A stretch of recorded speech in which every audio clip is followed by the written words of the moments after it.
Olá pessoal, dando continuidade ao nosso conteúdo, associando a microbiologia à produção animal. Dessa vez eu trouxe um assunto relacionado tanto à microbiologia, como ele é relacionado à tecnologia de produtos de origem animal, que é uma disciplina da zootecnia lá no 8º período.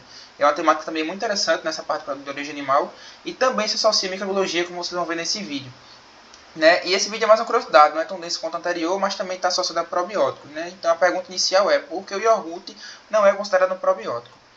Para responder essa pergunta, a gente precisa rememorizar o que é um probiótico. Então, ele precisa atender uma série de pré-requisitos, como foi visto no vídeo anterior, e desses 3 pré-requisitos, os micro-organismos que são vinculados ao iogurte, eles não se enquadram, porque o micro-organismo precisa fazer os seguintes requisitos simultaneamente, fazer parte da flora intestinal normal do hospedeiro, sobreviver e colonizar rapidamente o intestino do hospedeiro e ser capaz de aderir ao epitélio intestinal do hospedeiro.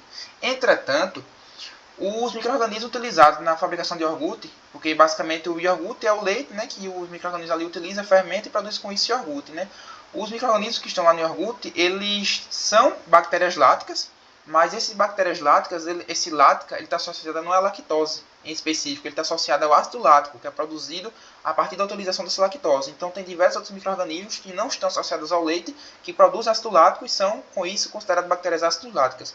Mas essas bactérias ácido láticas que estão no leite, elas são próprias e habilitadas a colonizar o leite, a se proliferar naquela condição, naquele meio de cultura que é o leite. Entretanto, essas mesmas bactérias elas não são adaptadas ao intestino humano, porque quando chega sobretudo lá no estômago, que é antes do intestino, elas não suportam aquela acidez que tem no estômago. Então elas não têm capacidade de se aderir ao epitélio e de se colonizar aquela parte. Como a gente pode ver normalmente nesse slide, elas não fazem parte da flora intestinal normal, porque fazem parte ali são próprias do leite e não do intestino humano. Elas não aguentam sobreviver lá no intestino, porque antes de passar pelo intestino, passa pelo estômago, elas não aguentam sobreviver. E também não são aderidas ao epitélio intestinal, porque nem sequer às vezes chegam em populações viáveis ao ponto de se proliferar naquelas condições.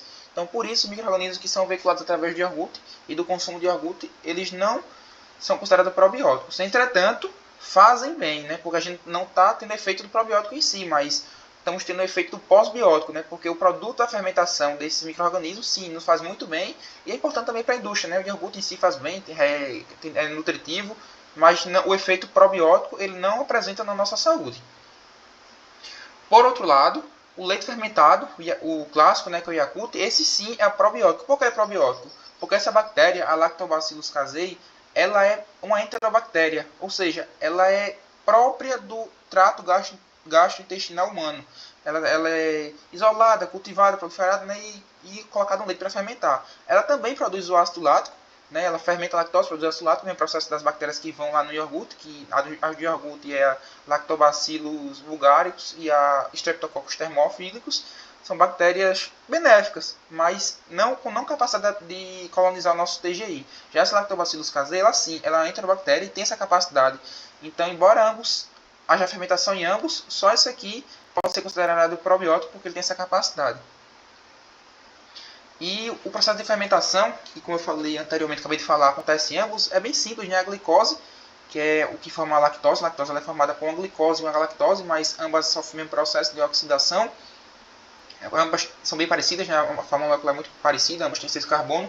A glicose ela é convertida em ácido pirúvico e nesse processo as coenzimas NAD elas são reduzidas. Para que a glicose seja oxidada em ácido pirúvico, o NAD vai ser reduzido. Entretanto, esse NAD precisa ser reutilizado aqui novamente para que mais moléculas de glicose possam ser oxidadas. Mas para que ele possa ser reutilizado, ele precisa ser reoxidado, porque nesse processo ele foi reduzido. Então a forma que o organismo da bactéria encontrou para reoxidar esse NAD é transformar o ácido pirúvico em ácido lático. Então você vê que o NADH, H2 transformou-se novamente em NAD e esse NAD novamente vai ser reutilizado aqui. Porque é uma coenzima e ela não é fácil de ser sintetizada, então ela precisa ser reutilizada. E nesse processo, uma glicose, que tem 6 carbonos, vai se transformar em 2 ácidos láticos, cada um com 3 carbonos. E esse ácido lático, como o nome já diz, ele é ácido e ele então produz H+, no meio. Esse H+, no meio, que vai ser ali no leite, vai desestruturar as micelas de caseína, que é a forma que a caseína, a proteína do leite, ela se organiza, vai desestruturá-la e vai dar aquela consistência mais pastosa ao leite, que é característica do iogurte,